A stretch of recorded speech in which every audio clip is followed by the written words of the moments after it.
लाडली बेटी, शाम को आते हुए राशन लेते आना और हाँ, मुन्ना के स्कूल में फीस भरनी है, उसके लिए पैसे देते जाओ। बीवी की इस मांग पर जेबें उल्टी करके दिखाने के सिवा बड़े के पास कोई दूसरा उत्तर नहीं था। माथे पर चिंता की शिकनों के साथ सवेरे तो बड़ा भाई अपने काम पर निकल गया, लेकिन उस शाम उसने पूरे परिवार के सामने इस आर्थिक संकट को दूर करने के लिए एक प्रस्ताव रखा। क्यों न हम उस प्लॉट को बेच दें जिसे बाबूजी ने लक्ष्मी को शादी में देने के लिए खरीदा था। बेटी को दी हुई चीज वापस नहीं मांगते पाप लगता है। लक्ष्मी का जन्म होते ही घर खुशियों से भर गया था। तभी तुम्हारे बाप ने तय कर लिया था कि ये प्लॉट लक्ष्मी का है, जो उसे उसकी शादी में दे दिया जाएगा। माँ ने अपना विरोध जताते हुए कहा, कौन सी बेटी? वो बेटी जो प्रेम विवाह कर घर की इज्जत को खाक में मिला गई और पिताजी की अंतिम यात्रा में भी न शामिल हुई। बड़े बेटे ने टोंट मारते हुए कहा, मेरा मुंह मत खुलवा। यहाँ कौन नहीं जानता कि लक्ष्मी को उस दिन गली के नाके से ही लौटा दिया गया था और उससे अपने पिता से आखिरी बार मिलने का हक भी छीन लिया गया था। माँ ने बेटी का पक्ष लेते हुए कहा। माँ के इस वार से दोनों बेटे चुप हो गए। ना बड़ा बेटा कुछ बोल पाया, ना छोटे बेटे के मुंह से कोई शब्द फूटा। थोड़ी देर की शांति के बाद छोटा भाई बोला, प्लॉट बेच देंगे, पर क्या लक्ष्मी कागजात पर दस्तखत करेगी? मुझे नहीं लगता वो हमारा भला सोच भी सकती है।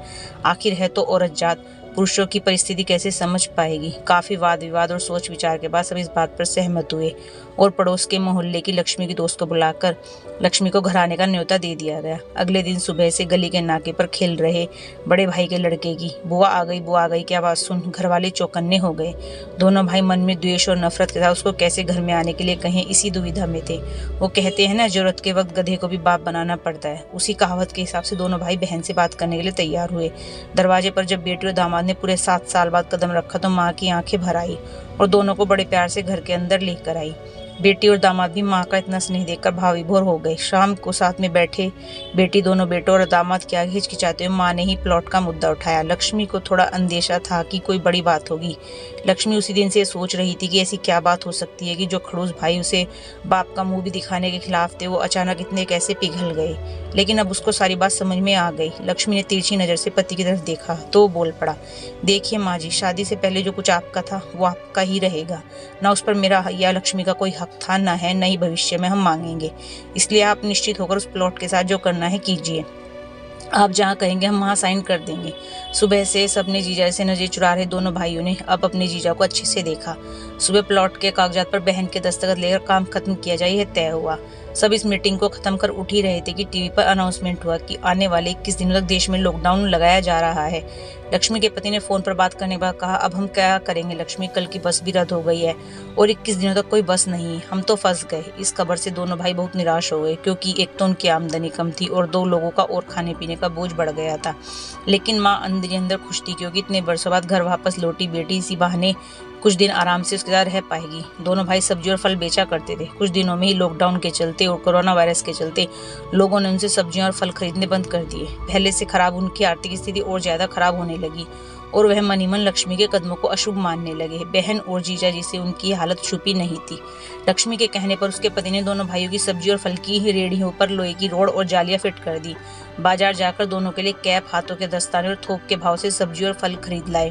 दोनों की रेहड़ियां अच्छे से तैयार कर फल और सब्जियां ढककर दोनों भाइयों को टोपी और दस्ताने देकर जीजा जी ने उनसे कहा, एक बार इस तरह से धंधा करके देखो, शायद आपका मुनाफा बढ़ जाए। थोड़ी आनाकानी करने के बाद दोनों भाइयों ने जीजा जी के समझाए अनुसार धंधा शुरू किया। 2-3 दिनों बाद ही कोरोना से घबराए लोग अब ढकी हुई फल और सब्जियां और दस्ताने और सेफ्टी का ध्यान रखकर बेचने वालों से ही फल और सब्जियां खरीदने लगे। इस तरह समझदार दामाद की वजह से धीरे धीरे दोनों भाइयों का धंधा अच्छा चलने लगा और उनके घर का गल्ला जो पहले खाली हो रहा था अब धीरे धीरे भरने लगा।